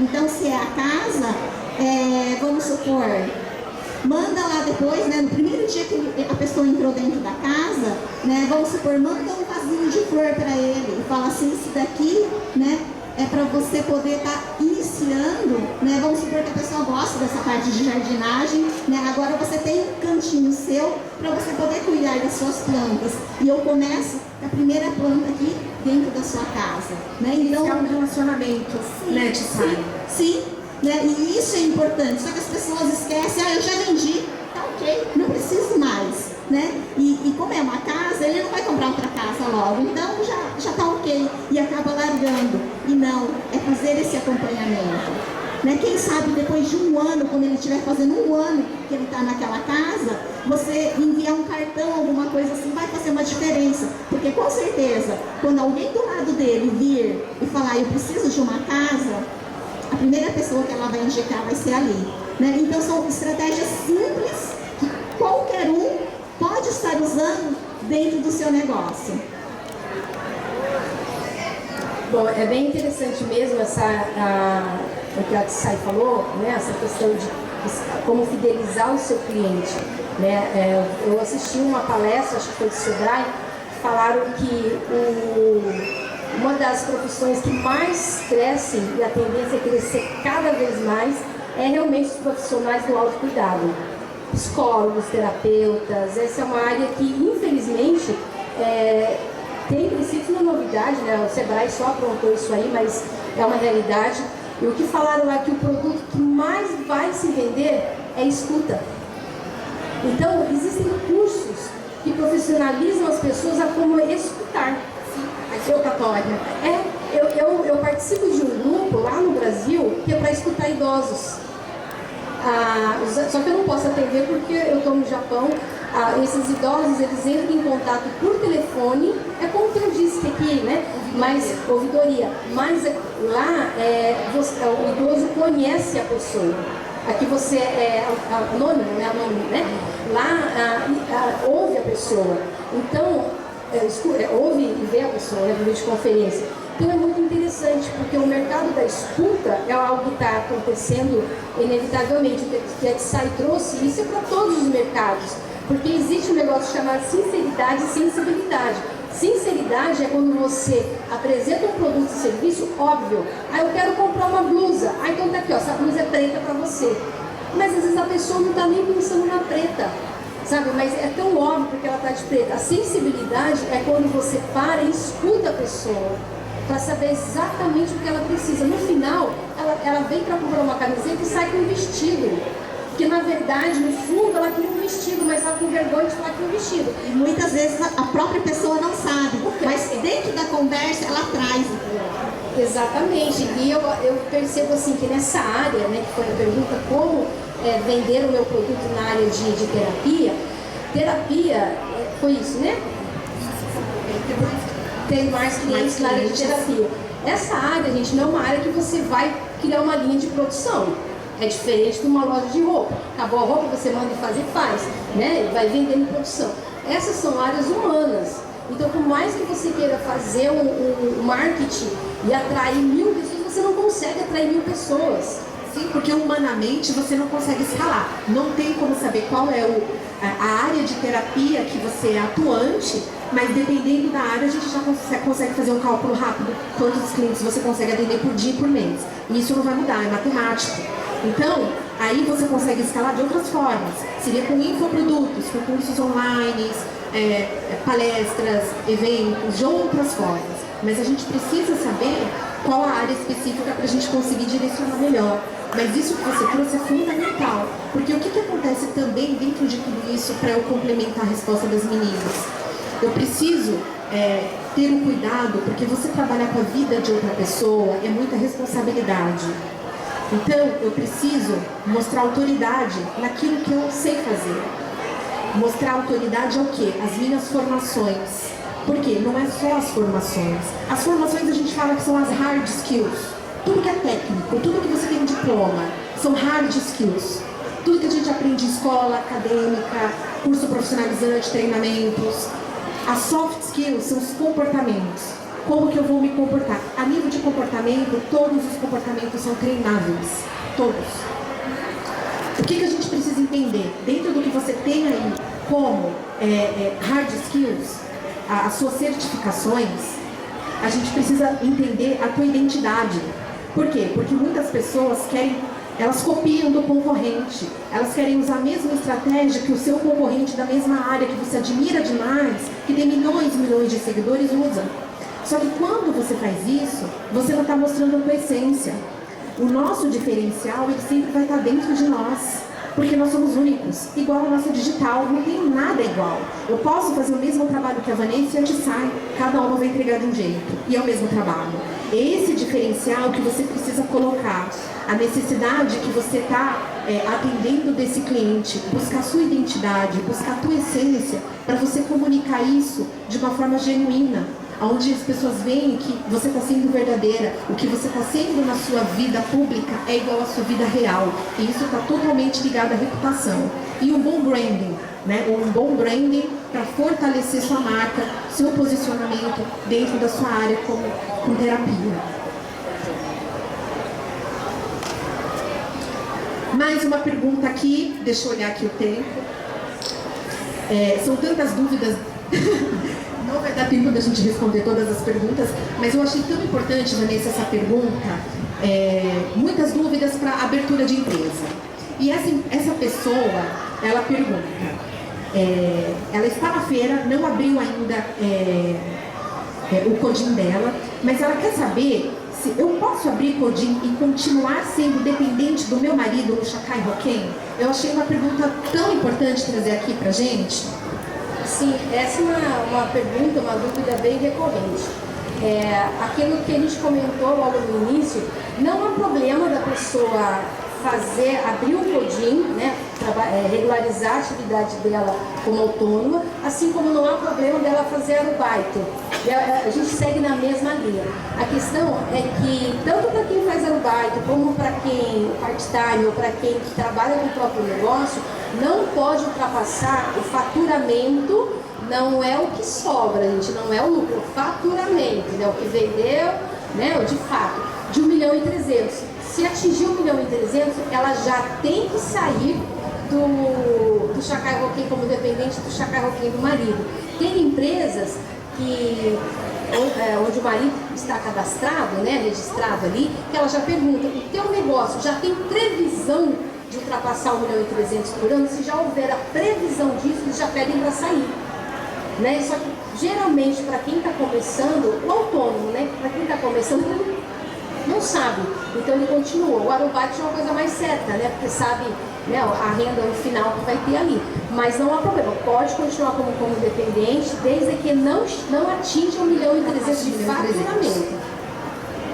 Isso daí é bem importante, porque era um dado, né, que a gente está aqui sempre junto, e eu não me perguntei, mas dentro da minha cabeça não era do faturamento faturamento, era do que sobrava do meu lucro, né? Então, quando eu saí da empresa, um dos pontos que eu acho assim, que é bacana também frisar, no caso, se você está trabalhando, você abre Codim, né, e você saiu do serviço, se você já abriu a empresa, você não tem direito ao seguro-desemprego, porque muitas pessoas que eu escutei já, né, falando, não, mas daí eu saio, enquanto eu vejo como que meu negócio vai andar, eu pelo menos vou estar recebendo seguro-desemprego, mas não recebe, gente, tá? Então, toma bastante cuidado, pergunte antes, né?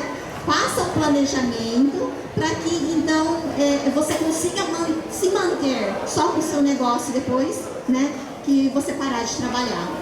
Isso é importante que essas informações, né, as pessoas busquem não Facebook ou conversa de amigos, mas vá diretamente nos órgãos ou locais, né, que fornecem esse tipo de informações corretamente, porque o diz que me diz que acaba prejudicando muitas pessoas e cada um, né, tem, por mais que existam essas regras, gente, cada caso é um caso, né, como eu disse, tem empreiteiras ou empresas que são as contratantes dos cônjuges, que ela pode falar, olha, você está abrindo o Codim, então não vamos colocar você no chacaroquinho do marido, porque já existe a chance de você ultrapassar 1.300.000, né? Então, cada caso é um caso que tem que ser analisado ali.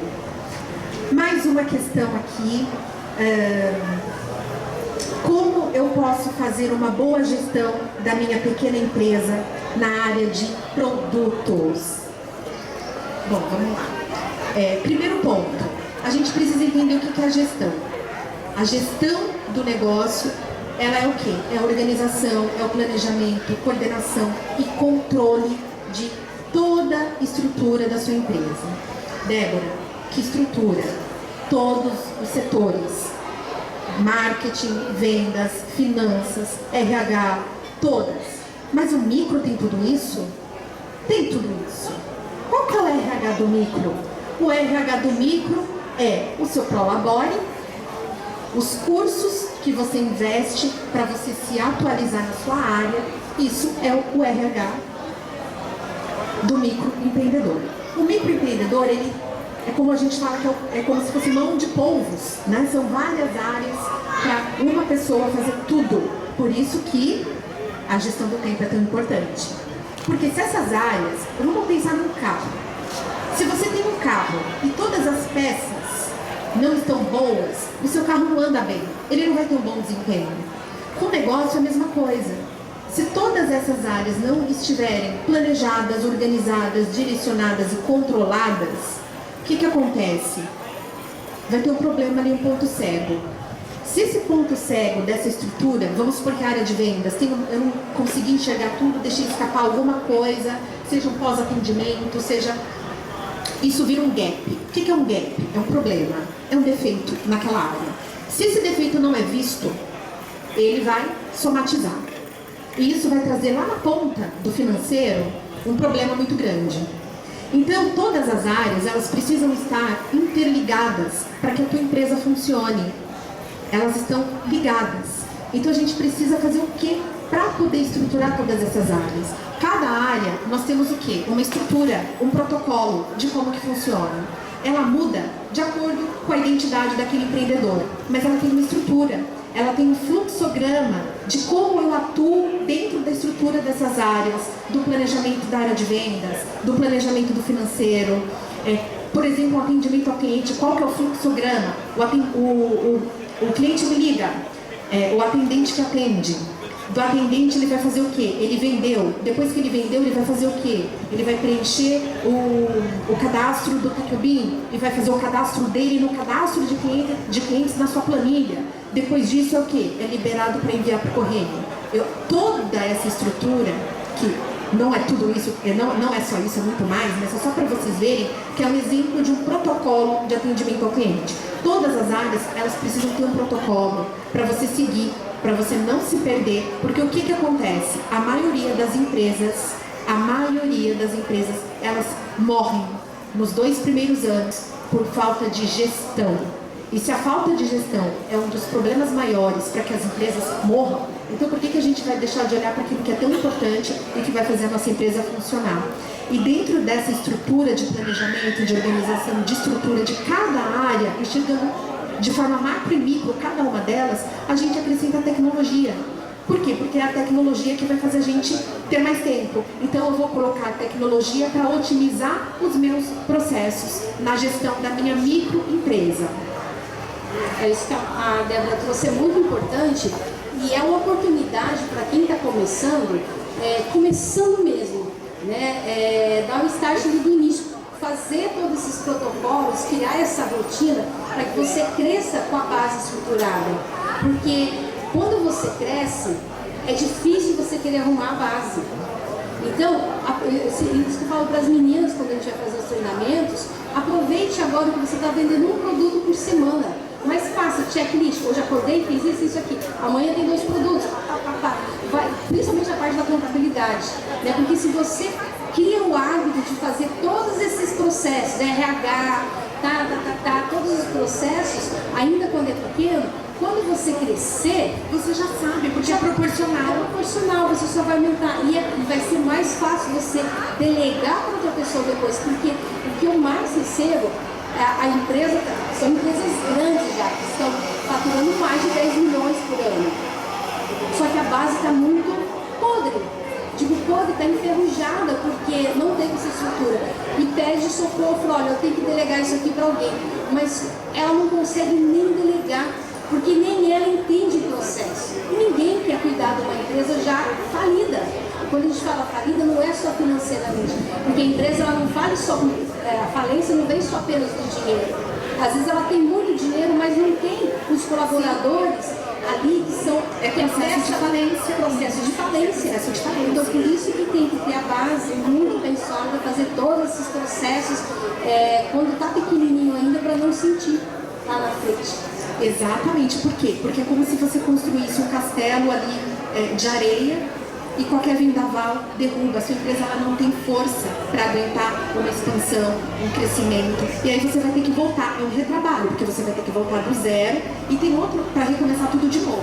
Mas tem outro ponto que eu acho que é tão interessante a gente trazer aqui, que são as pessoas que acham que sabe tudo. Então, por exemplo, você vai fazer a gestão de uma empresa sem saber o que é uma gestão.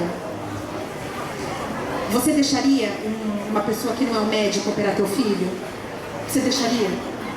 Então a gente precisa buscar a pessoa certa para aquele problema pontual. E uma coisa que a gente tem que pensar bem, muitas vezes eu acho que deve ter vindo para você e até para ti sair também. Mas eu não tenho dinheiro. Eu não tenho dinheiro. Então, gente, se você não tem dinheiro, então repensa a tua vida. Repensa a tua vida empreendedora. Repensa o que você quer da sua vida. Porque a gente tem que pensar que o dinheiro é um dos ativos. Se você não tem ele agora, você tem o quê? Força de vontade e tempo. Então usa a sua força de vontade e o seu tempo para você conseguir esse dinheiro. Porque senão, isso não tem nada a ver com o empreendedorismo. Porque o empreendedorismo é a gente buscar soluções. É a gente ter ideias criativas para inovar e trazer soluções. Então não ter dinheiro não é uma desculpa aceita. Você tem que levantar, ir para a arena da vida, usar o seu recurso que você tem de tempo e dinheiro, buscar alocar, angariar esse recurso para você fazer a sua empresa funcionar. Porque se for de meia boca, de qualquer jeito, então não é empreendedorismo. Então o que é? Nem tem nome para isso, né, Van? Só queria complementar com o negócio, né, você explicando essa parte de gestão, o quanto ela é importante. A maioria das pessoas, quando tem um negócio, ela acha que o mais importante é vender. E não é.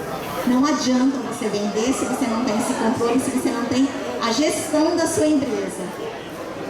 Né? Então, é frisar muito, porque as pessoas elas pensam sempre ao contrário. Sempre pensam, eu tenho um negócio e se eu vender, está ok. E tem muitas empresas que vendem pra caramba, só que a hora que você olha a parte da gestão, estão devendo, está falido. De forma ilusória, eles acham que estão ganhando dinheiro, mas quando vai ver a realidade ali no livro contábil, a gente vê que não está ganhando nenhum dinheiro, está elas por elas. E é bem interessante, porque tem, eu não sei dizer exatamente as palavras técnicas, mas existe aquela questão da empresa que faliu em Kurodi, né, que no Brasil seria em azul, a empresa que faliu tendo caixa em azul, e aquela que ficou a vida toda no vermelho continua progredindo. Então eles falam, mas como eu sempre estive no auge com em Kurodi, em azul, e falei, e aquela que está devendo um monte continua firme e forte. Por quê? Ela tem, mesmo essa empresa que está em vermelho, muitas vezes ela tem a administração dela, ela sabe que nos 3, 4 primeiros anos ela vai ficar em vermelho mesmo. A partir do 5º que ela vai, de fato, sair do Kurodi. Porque aí ela entra com um projeto de quitação de dívidas. Exatamente. Então ela só tem uma estrutura. Exatamente. Bom, meninas, encerrar.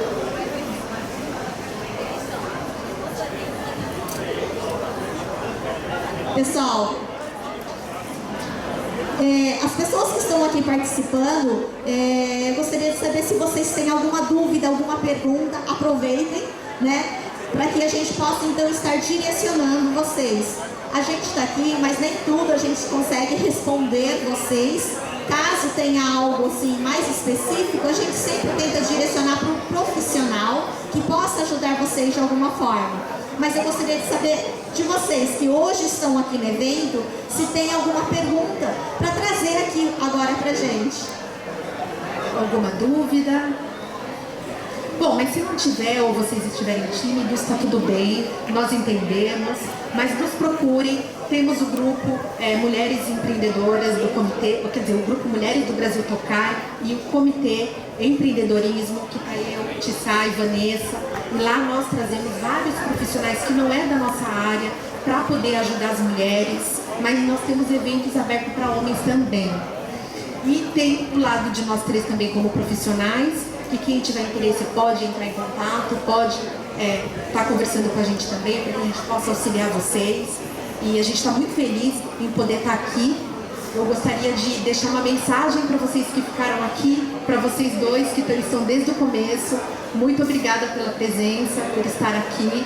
Eu espero que esse conteúdo que nós trouxemos para vocês possa fazer com que vocês tenham mais inspiração, porque a gente sabe que a jornada empreendedora é muito difícil, sim, não é uma reta, né? Não é uma linha reta, são vários desafios que a gente tem, mas não deixem de acreditar em vocês, na ideia de vocês. A gente tem uma vida só, né? Então acreditem na ideia de vocês, não deixem os sonhos se esvaírem. Busquem pessoas que possam ajudar vocês e que vocês possam, depois do dia de hoje, encher o coração de vocês de inspiração para continuar na luta, na batalha, no bom sentido, de uma luta boa, de uma batalha para a gente conseguir transformar o empreendedorismo aqui na comunidade brasileira no Japão, para que todos consigam ter sucesso, o seu sucesso na sua empresa. Esse é o nosso papel aqui que a gente faz com muito amor. Sim, com certeza. Né? A Débora já passou tudo, mas assim, para vocês entenderem que vocês não estão sozinhos. Nós estamos aqui, a gente tem um grupo de apoio, né, que eu acho bem bacana, porque você não precisa tentar resolver tudo sozinho. Sempre tem alguém, né, um profissional que pode estar te ajudando de alguma forma, te direcionando, porque as pessoas chegam num ponto que ela fala assim, nossa, eu não sei mais o que fazer. Só que muitas vezes ela não pede ajuda. E esse é o erro do ser humano, não pedir ajuda. Então peça ajuda, né? Porque só assim o seu negócio, ele pode então subir, né, para um outro nível e você conseguir o seu sucesso. A gente está aqui para apoiar, né, cada empreendedor para que ele consiga realmente realizar o sonho, né, e ser esse sucesso que ele tanto almeja, independente do tamanho da empresa que ele tem. Muito bom, obrigada, meninas. Primeiro, gostaria de agradecer a todos que ficaram a manhã toda aqui nos ouvindo e agradecer as pessoas que mandaram para a gente as perguntas antecipadas, ajuda bastante a gente a direcionar os eventos, né? Infelizmente, a gente teve mais de 25 perguntas, 27 perguntas, mas não dá para a gente responder todas aqui. A gente vai pensar numa dinâmica aí para responder continuidade, parte 2. Foi bem interessante esse formato de participação, não é uma palestra, é na prática mesmo respondendo as dúvidas de vocês. E a gente percebe o seguinte, que o empreendedorismo tem gente que nasce com talento, tem gente que tem a veia empreendedora, mas não adianta ter só o talento, tem que ter o talento e esforço que se cria uma habilidade, né? Então, eu acredito muito que o empreendedorismo é através da dedicação mesmo, dedicação, né, interesse pelo que você faz, porque a habilidade multiplicada ao esforço que você consegue o seu sucesso. Não adianta ter somente talento, né? Você tem que saber se dedicar, ter interesse por aquilo que você faz, praticar, entender realmente o propósito, por que eu estou fazendo aquilo, né? E acreditar que tem pessoas que têm produtos maravilhosos, mas não acreditam nele, não acreditam no próprio esforço. Então, se ele não acredita, quem que vai acreditar? Às vezes você vai para um lugar, a pessoa está vendendo assim, ó, desacreditado porque levou um não. Quantos não você recebeu na vida dela? Sai quantos outros já tiveram aqui. Quantas vezes a gente teve que se reinventar. Empreender é isso, né? A gente vai lá, sobe, desce. Então, para quem quer empreender, gente, não é uma linha contínua. É uma montanha-russa, mas existe muito esforço, né? Então, vai ter que ter sacrifícios mesmo, como hoje, olha, muitas pessoas estão aqui, poderiam estar em casa com os filhos, mas estão aqui investindo no próprio negócio, o sonho que tem. Só que pode ser uma coisa temporária. A diferença para quem empreende, para quem bate cartão, né, na questão de esforço não muda nada. Porque quem trabalha em fábrica das 8 às 8, para quem empreende tem que trabalhar das 8 às 8 do outro dia de manhã. Só que a diferença é o seguinte, quando você consegue se regularizar, você tem o bem mais precioso que a gente pode ter, que é o tempo, agenda. Porque quando você consegue alavancar o seu negócio, que pode demorar algum tempo, você tem a disponibilidade de falar, não, hoje eu não quero trabalhar. Por quê? Eu me programei. Só vou dar um gancho, aí você continua. Mas isso é muito importante porque a gente vem de uma cultura que parece que todo mundo tem que perder para um ganhar. Só que a gente pode ganhar junto, né? O quanto isso é importante. Gostaria de falar parabéns para Celina, para toda a equipe de organização, para todos vocês, expositores que estão aqui acreditando. O quanto é importante a gente pensar que o empreendedorismo não é romantizado. Você não vai começar hoje e já ficar rico amanhã. Se você não tiver um investidor e não tiver dinheiro na conta, então arregaça a manga e trabalha, porque às vezes pode ser anos de trabalho. Só que uma coisa eu garanto, é matemático. Contra número não tem argumento. Se você plantou, se dedicou cuidando, você vai ter ótimos resultados, que aí vai chegar onde a Vanessa falou, que agora você pode continuar. Só para encerrar, eu vou começar a fazer de novo. Mas é isso, gente. Acho que crescer juntos. É isso que importa. Sim. Gostaria também de agradecer a Tissai e a Vanessa, porque ao longo da minha jornada eu tive o grande prazer de fazer conexões com essas duas mulheres grandiosas que eu admiro demais, e poder estar junto com elas dentro dessa minha jornada é muito gratificante. Então eu agradeço a cada uma de vocês, que são mulheres que eu admiro demais. Gratidão, muito. Né, estar com elas, estar com as pessoas que participam junto com a gente do grupo é muito gratificante. E mais uma vez eu também gostaria de agradecer, né, pelo convite. Muito obrigado. E que a gente tenha por mais eventos assim, né? Que gostoso foi hoje. Foi muito bom. Acabou. Obrigado, gente. São todos bem-vindos ao Grupo Mulheres do Brasil. Quem quiser mais informações pode nos procurar ou procurar no site, né, Grupo Mulheres do Brasil. Inclusive, dia 21, nós estaremos fazendo um evento na cidade, em Hamamatsu, com a presença da empresária Tia Kaoki. Vai ser um evento aberto ao público, só que precisa de inscrições. Entra lá no site não, nas mídias sociais do Grupo Mulheres do Brasil, que tem o link de inscrição. É aberto para o público em geral, homens, mulheres, então são 180 vagas, corre lá que a gente já está com quase 150 vagas preenchidas. Obrigada. Vamos lá, pessoal, muito top.